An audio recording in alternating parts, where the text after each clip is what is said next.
We are waiting for Mar and Stephen to come and tell us. Good morning, class. I'm here to teach you how to manage your finances, but before then let me tell you a story about a certain boy. Sir Ankra, please go ahead, we're waiting to hear that. Okay, let's go on. Once upon a time, in a small village, there lived a young man named Ankra Stephen. Ankra had just started his career as a software engineer and was earning a decent salary. However, he was struggling to manage his finances. Ankra loved to spend money on the latest gadgets, dining out, and traveling.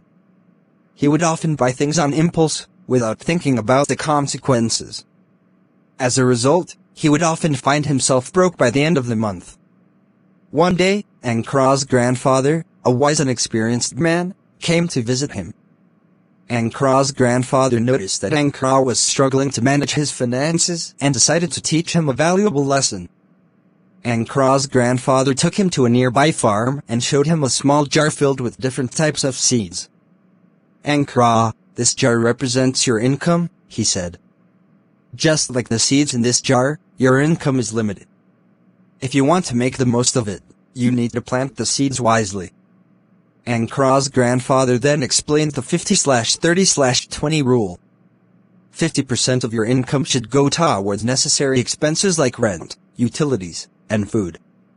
30% towards discretionary spending like entertainment, hobbies, and travel. And 20% towards saving and debt repayment.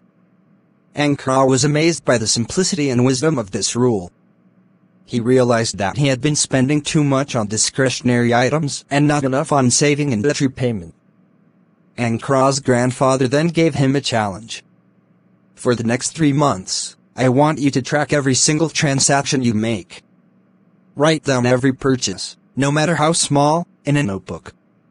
At the end of each month, review your expenses and see where you can make adjustments. Ankra took the challenge seriously and started tracking his expenses.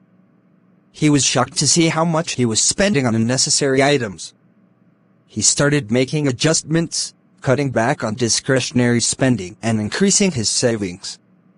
At the end of the 3 months, Ankra had saved a significant amount of money and had paid off some of his debts. He felt a sense of pride and accomplishment, knowing that he had taken control of his finances.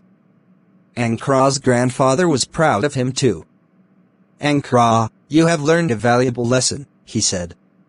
Managing your finances is not just about earning money, it's about making wise decisions about how you spend it.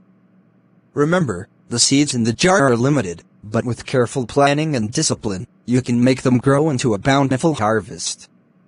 From that day on, Ankra continued to manage his finances wisely, using the 50/30/20 rule and tracking his expenses regularly.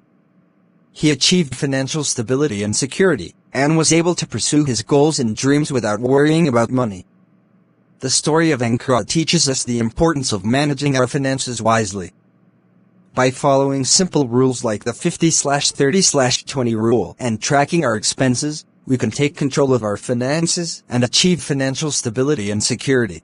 Sir Ankra, well done, thank you, sir. Welcome, my dear. Let's go on. As Ankra continued to manage his finances wisely, he began to notice the benefits of his new habits.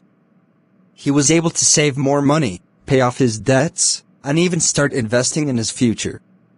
One day, Ankra's grandfather called him and asked him to come over. When Ankra arrived, his grandfather handed him a small, intricately carved wooden box. "What's this?" Ankra asked, curious. "This is a special box," his grandfather replied. "It's called a prosperity box. It's meant to help you continue to manage your finances wisely and attract more abundance into your life." Ankra was intrigued. He opened the box and found a small note inside that read, "Remember, true prosperity is not just about accumulating wealth, but about living a life of purpose, gratitude, and generosity. Continue to manage your finances wisely, but also remember to give back to others and live a life that aligns with your values." Ankra felt a sense of gratitude and appreciation for his grandfather's wisdom. He realized that managing his finances was not just about accumulating wealth, but but about living a life of purpose and fulfillment.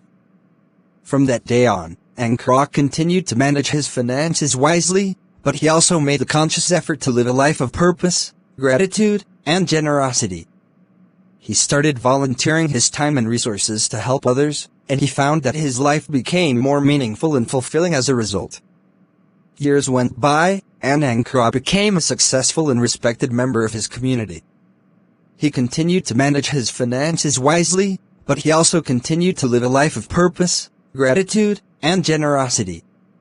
One day, Ankara's own children came to him and asked for advice on how to manage their finances.